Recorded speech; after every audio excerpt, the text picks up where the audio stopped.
So good morning, ladies and gentlemen. I'm Raemin Reyes. I'm the founder and president of Motovita Prime Corporation. So, and of course, we would like to also thank Chairwoman, Madam Rosemary Rafael of Airspeed. With your sponsorship and your support, hindi mangyayari to. And of course, your leadership as well, not only here and leading SMEs in the country, but also as a chairperson of the Philippine Women's Business Council of the Philippines. And of course, when we're talking about leadership, we would also like to thank our president, our President Bongbong Marcos Jr., who is leading our country, strengthening the relationship of business on his administration. And syempre, kasama na rin po doon ang the support of our First Lady, Luis Araneta Marcos, in bringing and coordinating, collecting our businesses and providing leadership with us. Alam nyo, napaka-hardworking po ng ating First Lady that she has been coordinating with different LGUs and business organizations for the past 2 weeks. Even some people are thinking that she is still in Los Angeles. And of course, with the leadership of our president, nakikita po natin that our president is choosing good and competent leaders, and later we will be joined by one of those competent leaders through our DTI Secretary, Madam Cristina Roque. Now, when it comes to growth, syempre, when it comes to our industry, in the automotive industry, our industry is, it's quite famous when it comes to growth. But one of the unheard of growth is about motorcycles. And Motovita is one of the most competitive in our industry, that we have grown our business into one of the most innovative retail and distribution companies in the Philippines right now. With Motovita, we already have about 15 global and local brands that we are offering in the Philippines. As of 2021, we are now distributing our products nationwide. Pero syempre, alam naman po natin na hindi ganon nag-start ang Motovita. We started small, but we saw the vision, we saw the growth of motorcycles in the Philippines. In Asia right now, the Philippines is just probably, in Southeast Asia, we are just at the top 8. Southeast Asia, top 8 pa lang po tayo when it comes to motorcycle sales. We are dwarfed by India and China, and of course, Indonesia. But you know, what's the interesting part of this growth that I am talking about? Since 2022, our sales of motorcycle has been ranked in Southeast Asia at top of the second level. We are just second to Thailand. So gaano ba kalaki yung growth na pinag-uusapan po natin? As per our Land Transportation Office, we have right now 19 million motorcycle in the Philippines. 8.5 up to 9.5 of motorcycles are being registered or renewed through their ORCR yearly since 2019. Ganyan po kalaki ang motorcycle industry. It is even bigger than the numbers of four wheels, kahit po magkasama ang private and public utility vehicles. And this is what we saw with Motovita. Since 2019, our sales has reached 1.4 million. And despite having or being on the pandemic stage in 2020, kahit po lockdown po tayo, we reached 900,000 of motorcycle sales in the Philippines. And right after the pandemic and up to this point, we have been averaging of 1.5 million of motorcycle sales yearly. Dati po, 20, probably 10, 15, or 20 years ago, motorcycles is very rare in our streets. Dati, pag sumasakay po ako sa sasakyan namin, kapag nakakakita po kami ng big bike, Ducati, Yamaha, especially Harley Davidson, di ba we're so excited? We will stick our faces right to the window and parang feeling natin, parang may dumaan na Marvel superhero, di ba? But right now, motorcycle is very, very common. It's not only being used by commuters right now. We could see management levels, top executive business owners who are plying our EDSA and major thoroughfares using scooters, premium motorcycles, and even big bikes. It is very common right now. And that number is not going down. And this is how we started with Motovita. We started in August 8, 2019. Pasensya na po dun sa mga Chinese Pinoy, pero kami po hindi po naniniwala sa ghost month. So, we started our business on August. But this is how we started. What should have been just a part-time or a side business for us have grown exponentially in the past 6 years that we have been distributing our products. We have been acquiring global and local brands to distribute to our dealers. Not only that, since the pandemic, 2020 and 2021 has been exponential for us. We opened up branches in Makati, Cavite, Taytay, and FTI Taguig. Our Quezon City has even expanded to what you have seen kanina, to what it is right now, to our headquarters. But as we grow our business, as we are distributing, syempre alam naman ho natin sa mga SMEs, retail and distribution is two disciplines. Kumbaga, when we're talking about mixed martial arts, yung isa po, karate, yung isa, jiu-jitsu. But as an SME, syempre we're trying to do everything. And when we're trying to do everything, is that, ganito po yung scenario. When you are opening a moto shop, is that once you open a moto shop, within the next 3 to 6 months, lalapit about maybe 10 to 20 suppliers. Lalapit sila sa inyo, they will offer their products, and they will offer you terms. So despite our growth, and this growth in the Philippines of motorcycles, marami din pong nagtatayo at pumapasok sa business ng motorcycle. So, yes, it's good, di ba? When you get a 60-day term, wow, you will be offered, sir, eto po, meron kaming product. We'll give you 60-day terms, PDC. So if you are an SME, ang sasabihin mo, wow, okay to, di ba? I don't need to shell out money, uutang lang ako, at mag-i-issue lang ako ng 60-day PDC.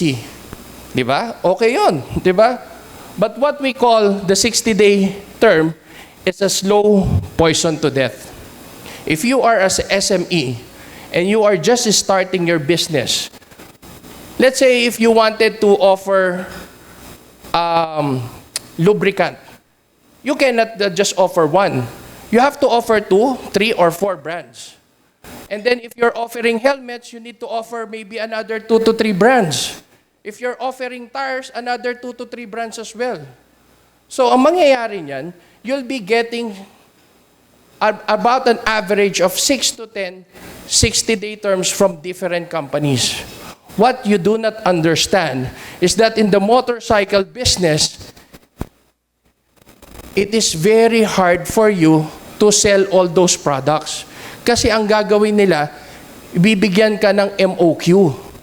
Sir, kuha ka sa amin, 60-day term, pero 150 boxes, 200 boxes, 300 boxes. And ikaw, iisipin mo, wow, okay to. Ang gagawin ko lang, within 60 days, ilalabas ko to, ibebenta ko to. But what most SMEs or MSMEs do not understand is that you just opened your business. You have not reached or saturated your locality for your marketing and sales. So what will happen, once you hit your 60 days with your PDC, in average, maiiwanan ka or you will have stocks of around 40 to 60% of your inventory. So if you have 6 to 10 suppliers in 60 days, on your 60 day, your checks should be pasok yon. Hindi dapat mag-bounce, di ba? So mahihirapan tayo. In the next 6 months to a year, a lot of motorcycle shops has closed. Some of them even closed shop right after their first year anniversary. It is a slow poison. So ang sabi namin sa Motovita, we need to have a solution for this one. So what we did is that we created the Moto Negosyo Business Package in the Philippines. With the Moto Negosyo Business Package, we could offer 100,000 of our products, and you could choose from this 100,000 a customized products from us. Hindi kagaya kapag isa lang yung supplier mo, mamimili ka lang, dun ka lang. With us, what is moving, we are offering what is moving for you. Not only, and because of this package, we have grown our network exponentially as well.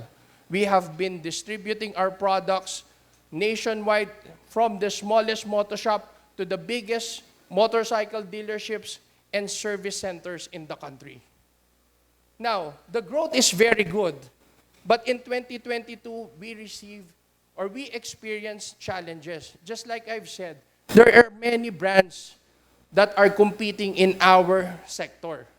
So despite our growth, marami pa rin pong suppliers who are competing to one motor shop. So we again think of a solution, an innovative solution. What we thought of is that we need to have our own network of clients. Pero paano namin gagawin yon? We started to conceptualize in 2022 a direct selling business program. We saw this at the Asia CEO Awards when one of the biggest direct selling company is still very active. I was surprised. Akala ko wala na sila. But they are active because they have their own network of sellers. From nanay to tita, I would not say the company, but because of that, we saw the vision that we could create what we did was the first direct selling business program in the motorcycle industry through our Motovita Business Owners Program. Small capital, smaller margin, but you do not need to have large investment and you could sell easily. So ang ginawa po namin, we contacted our loyal clients from different parts of the country, from Zamboanga to Davao to Kalinga to nearby Antipolo. And then what we offered to them is that, ma'am, pwede kayong magbenta. You could sell our product from your home. And then if you cannot deliver your product to your client, all you have to do is contact us at Motovita. We will pack the product and we will send it to your client. That's what we did, not knowing that we are already doing the drop shipping option or the drop shipping process. Nagda-drop ship na pala kami, hindi pa namin alam. Because of that growth, in 2022, we have grown our numbers to more resellers. Dati ang iniisip namin is that when we started Motovita, what's our purpose? The purpose, when I started Motovita, I didn't see the purpose.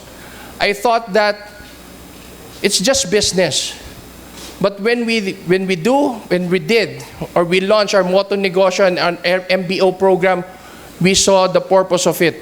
We are not only helping other MSMEs, we are also providing livelihood to other Filipinos.